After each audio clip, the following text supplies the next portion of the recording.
Good morning. This is Jason Dean coming live at you again for another Film Fanatic show. Hope everyone's doing good.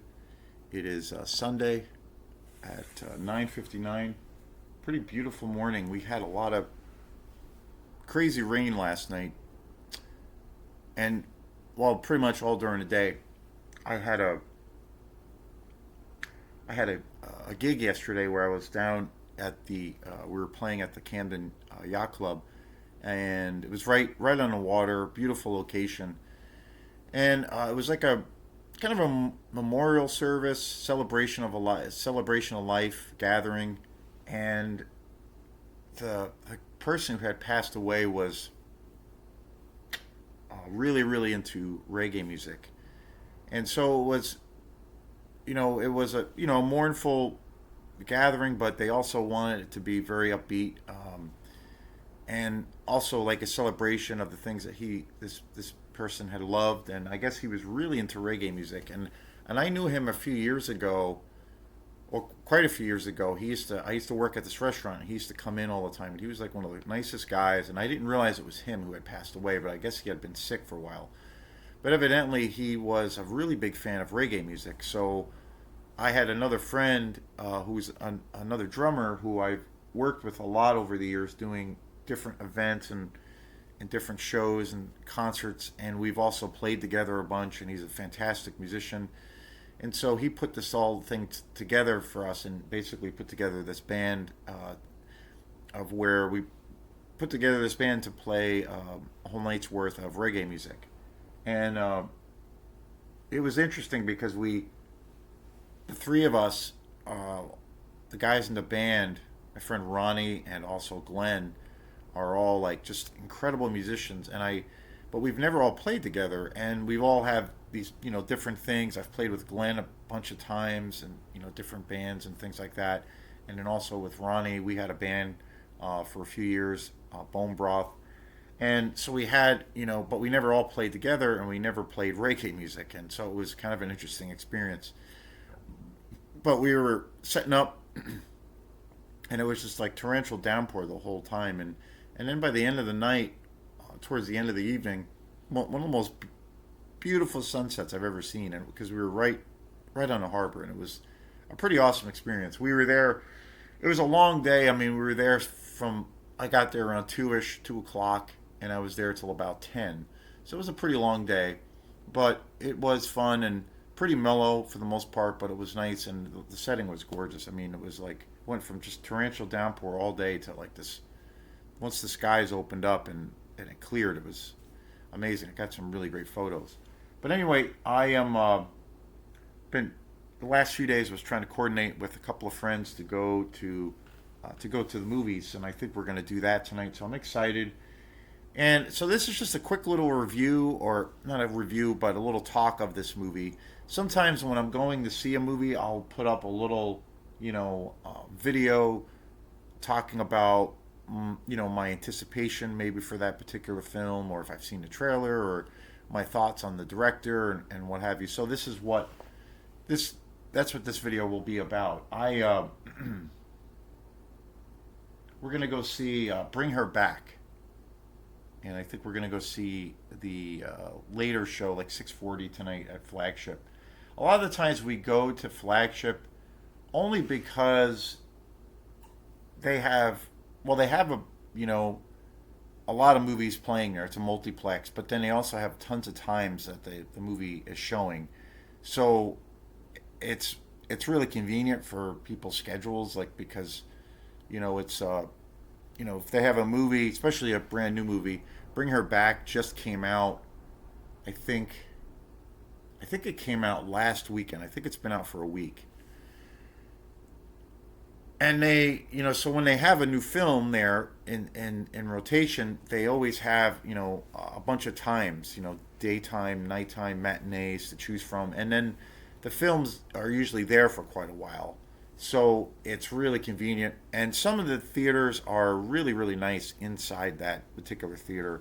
And it's pretty close. It's like 40 45 minutes. So some of my friends, a little circle of nerd film fans are friends are we all live kind of in that same vicinity, so it's pretty convenient. So I'm excited about this movie. I'm also I'm going into this movie probably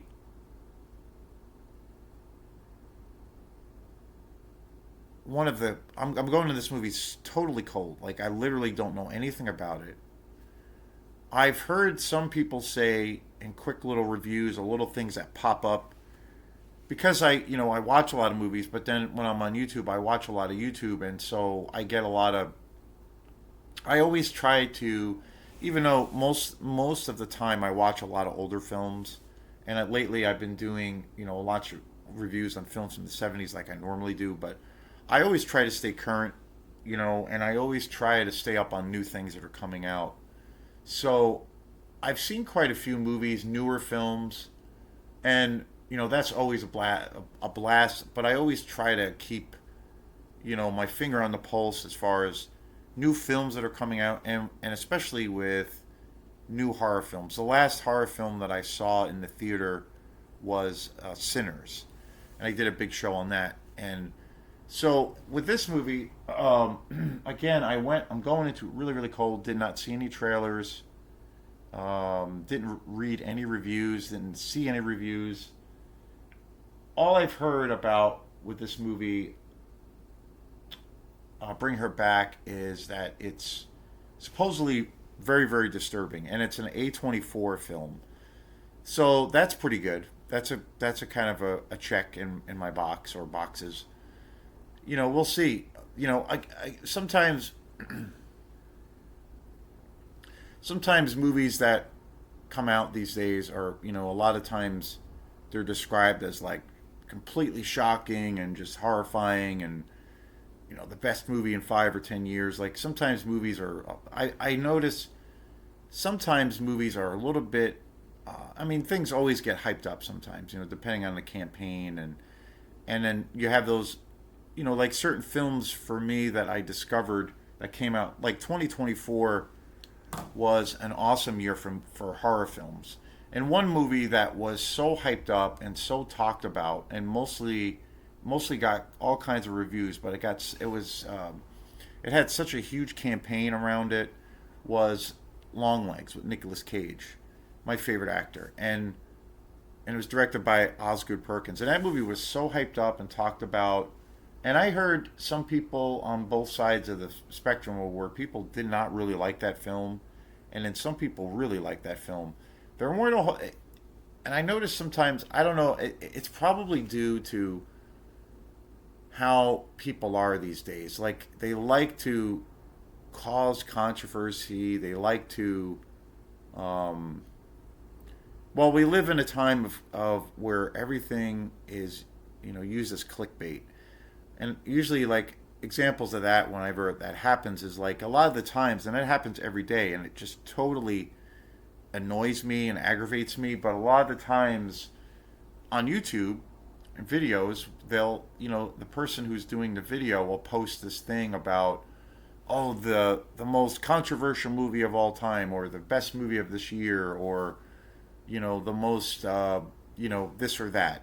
And then when you watch the video, that point or that headline is never even brought up in the video, and it's just all bullshit, and it's just used as clickbait. And that's used all the time, and I hate that. I despise that, because all that is just a an act of desperation to just get hits, and it works. Unfortunately, I mean, I'm one of those idiots that will be like, oh, what is, oh, okay, and I feel terrible. I try not to do that because it's often total bullshit, and just part of why I hate this modern society. Even though I think in the age of YouTube channels and all these things, and being able to access all this stuff, in a lot of ways, I think there's more positives because of that, but it's mixed. So, I try to stay away from all that stuff. And so when I saw Long Legs, when I finally saw that movie, and I did not see it in the theater. I almost saw it in the theater, but then I was talked out of it, more or less, by a friend who did not like that film. But then I saw it, I actually really love that movie. I actually think it's great. Osgood Perkins is like an amazing director.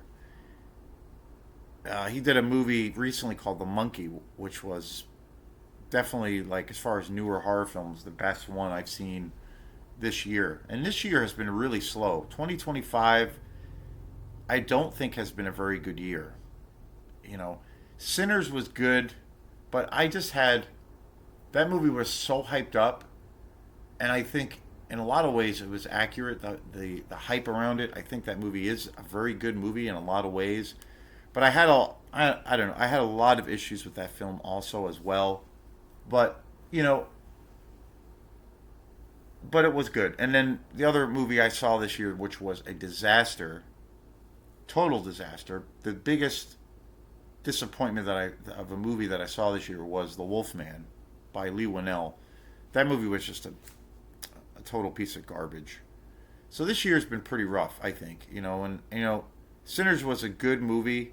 I do want to see it again, but I had a lot of issues with it. I thought it was a little bit too long, and I felt like it was one of those things. Not to talk about that movie too much, but again, I only saw it once. But I thought that movie was this kind of this situation of where the director of that film was given. He's had a lot of success. He did the Black Panther films, and the Apollo films. I can't think of his name offhand, but he had a lot of success, and the studio gave him basically full access to do whatever he wants to do. And I almost felt like it was an example of maybe too much power, and nobody was really being objective or subjective, and saying to the director or the filmmakers to kind of like, well, I don't know, maybe rein it in a little bit.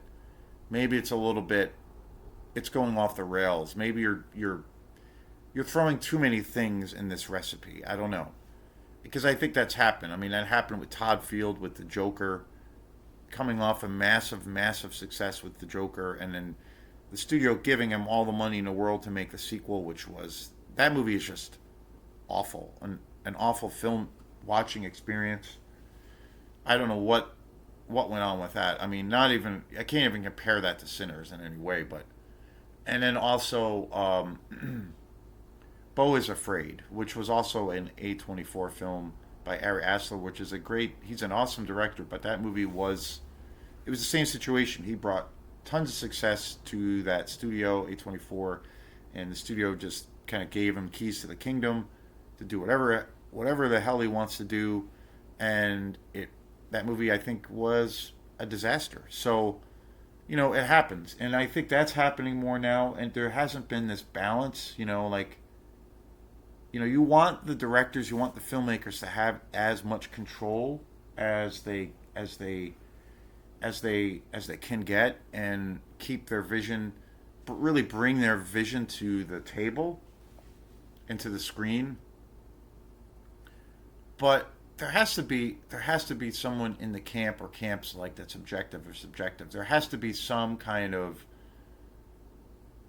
struggle. I think when you think of the classic films by Stanley Kubrick, he always struggled with studios, um, and really pushed the envelope with so many things. But there was that tension, sometimes with studios that I think really helped his films. And then also, I think that one of the best examples is Francis Ford Coppola directing The Godfather, where he was under so much duress and so much struggle because of the studio, and that was an extreme. But these examples of what I said in the beginning of the show are like the kind of examples of the pendulum swinging so far the other way. I don't know. It's very strange. So, getting back to the movie we're going to go see tonight, Bring Her Back, came out, I think this is the second week it's been out. Going into it totally cold. I heard a little bit of talk around this film where people said it was really, really pretty shocking. So we'll see. But I don't know anything about it. I think it involves a mother. That's it. And I know it's a horror film, and it's an A24 film. And the other thing that's interesting or not interesting is this film was it's a second film by this team of folks that made a movie that came out. I think it was last year, or actually it says 23 years ago, which is hard to believe. There's a movie that came out in 2022, Talk to Me, and it was there's two directors attached to the name, two brothers, Danny Filippo and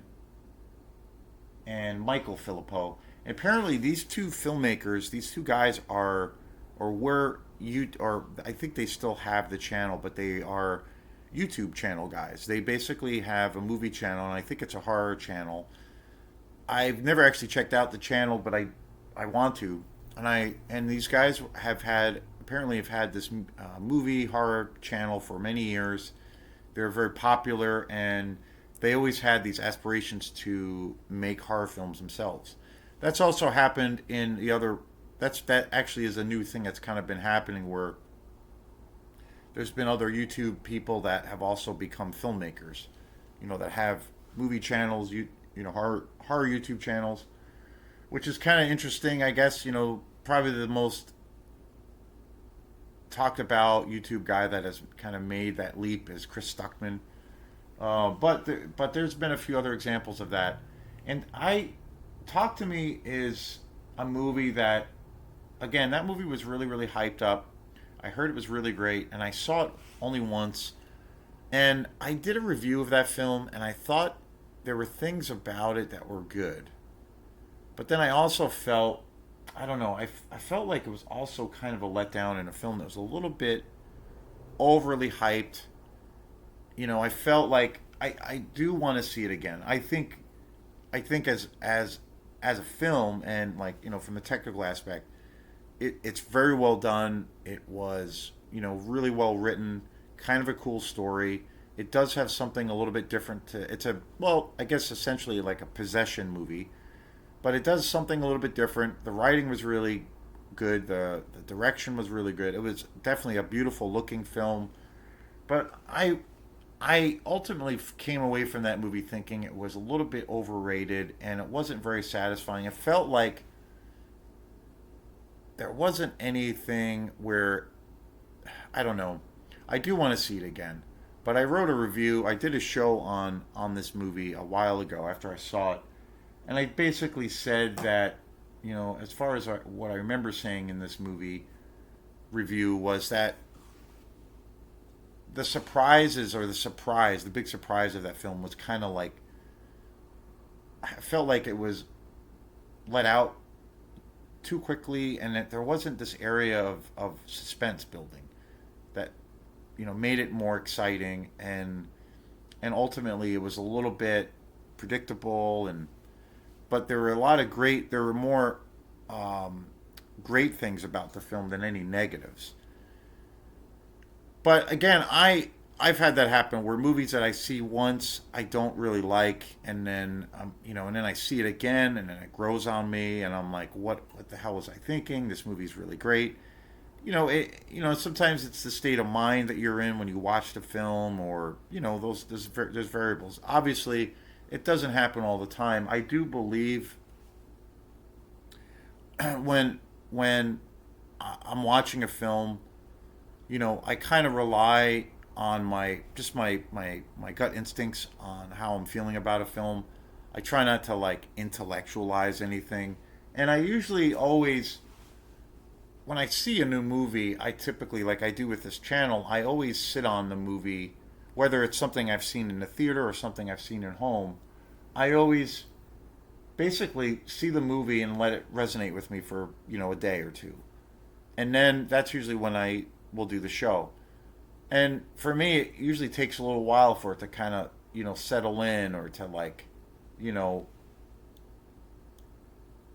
ruminate with my thoughts, and sometimes I'll wake up the next day and I'll be thinking about that movie all the time, and I'm like excited, and then I also get these cravings of like, wow, I really kind of want to see that movie again.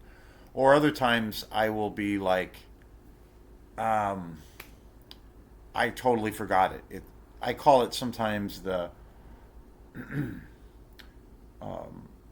cotton candy syndrome of where it looks pretty, it's delicious, you eat it, and then the next day you completely forget about the experience.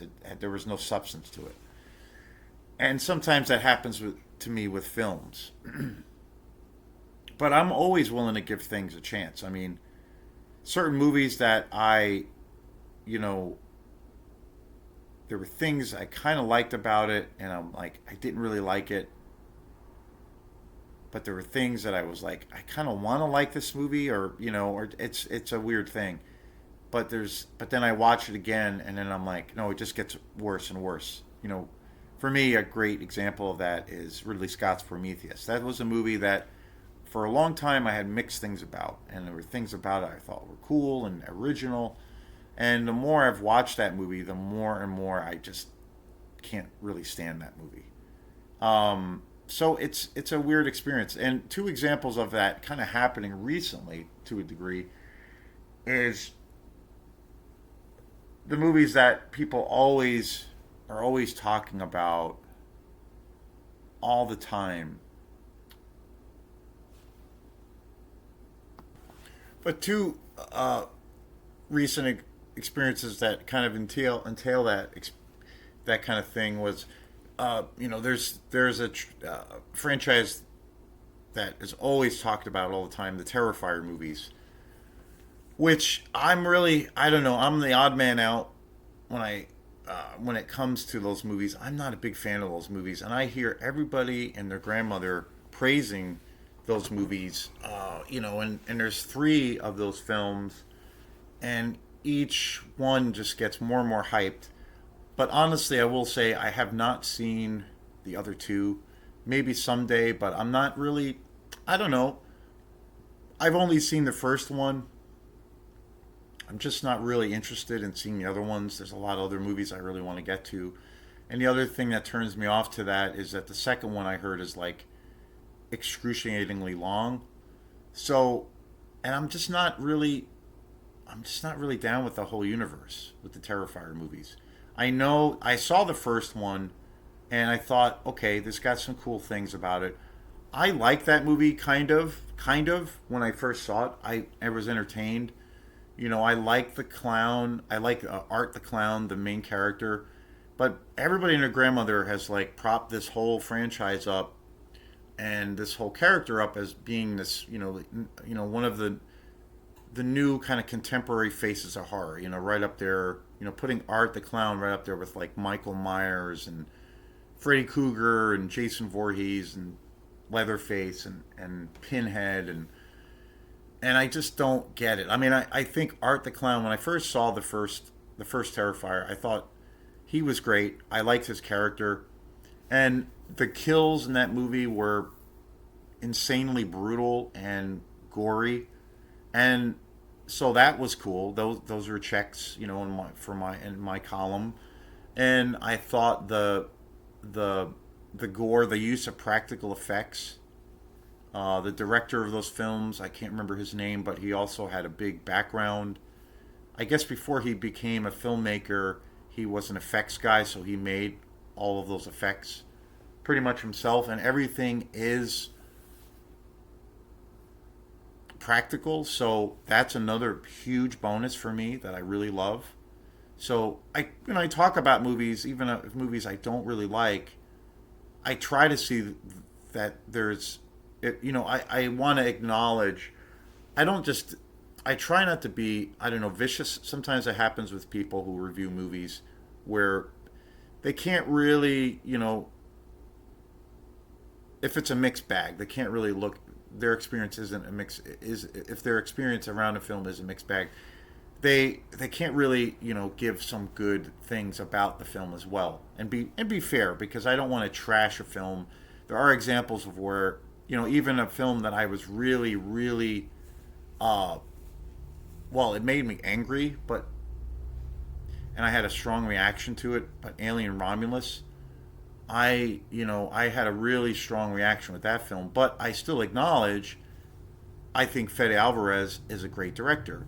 and the first 35 minutes of that film is spectacular. So I acknowledge the good. It's funny too. I don't usually, before I get back to talking about Terrifier, I don't always comment on social media when it comes to films. Like I'm because I obviously watch a lot of films. I'm like part of a lot of different little film forums, and I get these like notifications on different things, and I get tons of film things in my feed all the time because algorithms and all that weird shit. And just the other day, it was like a day or two ago, I got a news feed on the new Alien TV show, Alien Earth, that's coming out this July or August. And I did a show on the trailer just recently and the series and my thoughts on the Alien franchise. And I've talked a lot about the Alien franchise a lot and on this channel. There's a ton of movies. There's all kinds of mythology. There's so many different people involved. There has been, so there's a lot to talk about and unpack around that series. But just the other day, there was a forum that came up in my feed, and it was about the new Alien TV show, which I'm really not looking forward to seeing, even though I might see it. We'll see. And and and I was reading these comments, and it was there was like hundreds of comments in this section, and that people were just like, we're so excited, and like they love every movie, and they just like were just creaming their pants over the anticipation of this series that's it's the first of its kind because it's a TV series based on the xenomorph. And and I'm reading these comments, and I'm like, okay, I love being in a world where everybody has a different opinion. Like, I think that's wonderful. I don't want to ever be in a place of where obviously everybody shares the same opinion, because that would be really boring and lame, I guess. And I'm reading through these comments in this forum about the upcoming Alien show, Alien Earth, and I'm just like, everybody is just like creaming their shorts over the anticipation of this show. Everybody's praising everything that's come out, and there was one guy who was like saying something. I hope this series is better than Alien Romulus, because that was the only movie in the franchise that I didn't like. And he was including basically every movie that's come in the franchise, and I think even including the god awful Predator vs. Alien movies, which there were two, which are just awful movies. And including the Ridley Scott's shit show movies, Prometheus and Covenant, which is god awful. And I'm like seeing this, and this guy is saying Romulus is the only movie that he did not like, and I'm like, what's going on here, bro? Like, I'm like, and I see all these other comments with people saying this, where it's like there's no objectiveness to any of these movies. It's like, yeah, you can love what you love, but after a while, it's just like, come on, like, and it annoys me that like there's no real like sense of critique, or a little bit of a deeper examination of what has actually been going on with some of these movies. And I'm like, really, you're gonna legitimately say that Covenant's a great film, and you're gonna hold that, like, have you seen? And again, this is, I have a strong reaction to certain things, but in hindsight, are you like, being a relatively rational person? I'm not the smartest guy in the room, but I don't think I'm the dumbest person in the room. But just using a little bit of rationality and a sense of taste, and using your brain a little bit, like, are you really gonna? Is somebody really gonna say that Alien Resurrection is just as good as the first Alien, directed by Ridley Scott, which is a masterpiece, and also Aliens by James Cameron? I mean, really? You're gonna like? And to me, that really is, um, well, kind of ridiculous and just like unfounded, and to where it's like this whitewash of where you just accept it all and you're gonna love everything that comes out of that. Like, it's insane. Like, I just, yeah, it drives me crazy. And again, that kind of goes back to like what I was saying before, where like I will look at a movie, and watch a movie, and I'll say things. I try to be fair, and even movies I don't like, because I love and cherish the experience of watching films. So I try to, and I again, the other thing that plays in it for me is I have a little bit of experience being a filmmaker myself, if you want to call that. Like, I have, I directed a short little film many many years ago. I've had some experience making a film, and then you know shooting a film, and you know working with a bunch of actors, working on scripts, and then the production side of things, of where editing, and then you're putting it together, and then also having the movie premiere. And the time I did that, the movie was a piece of shit, but I had that experience, and then before that, I had experience making these kind of music videos, and it's something I still do. I started doing a little bit of that again for this channel.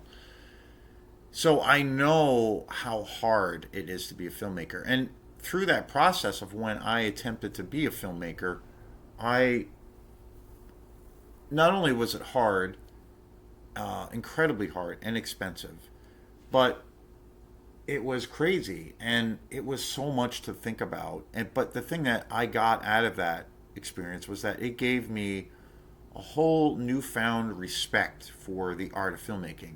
And that's why I regard it as the greatest form of artistic expression that exists on our planet.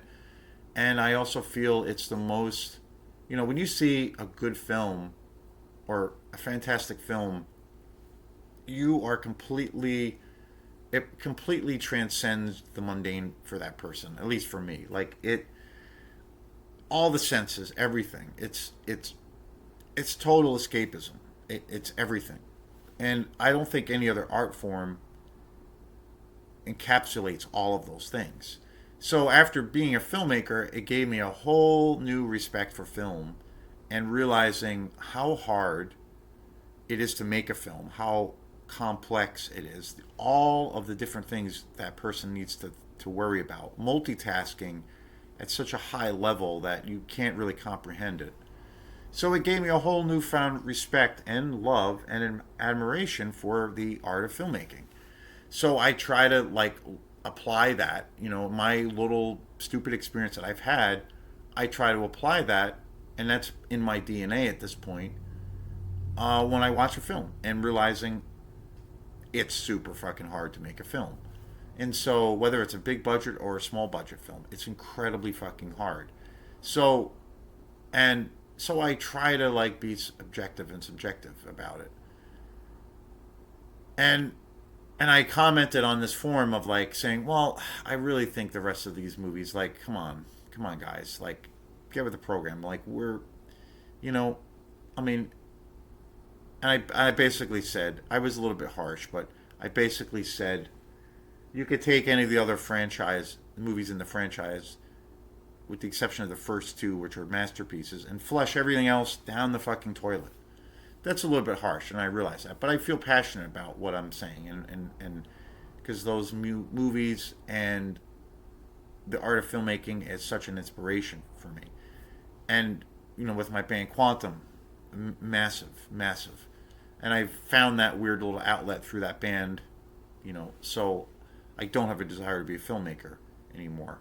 So in that capacity, but so And I just feel like you got to have a balance. And after I posted that comment, I made a lot of enemies. A lot of people did not like me, and that's fine. But I'm like, come on, it just doesn't make sense. And the other thing that happens is I realize a lot of these posts, I feel like a lot of this stuff is like AI generated by the companies that are putting out these movies. Like these comments are just like really weird, and they're all like the same, and they're all praising this product that's being put out. And I'm like, I don't even think half these people even exist. I think they're all robots.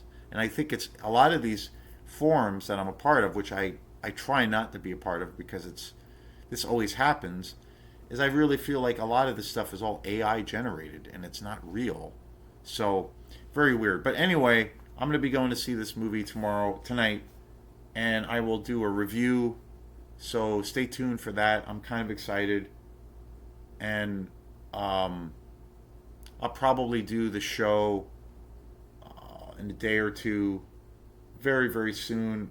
Might not be able to get to it tomorrow morning, but it will be really really soon, and that's going to be my review of Bring Her Back. So thanks again, and we will see you next time. Peace.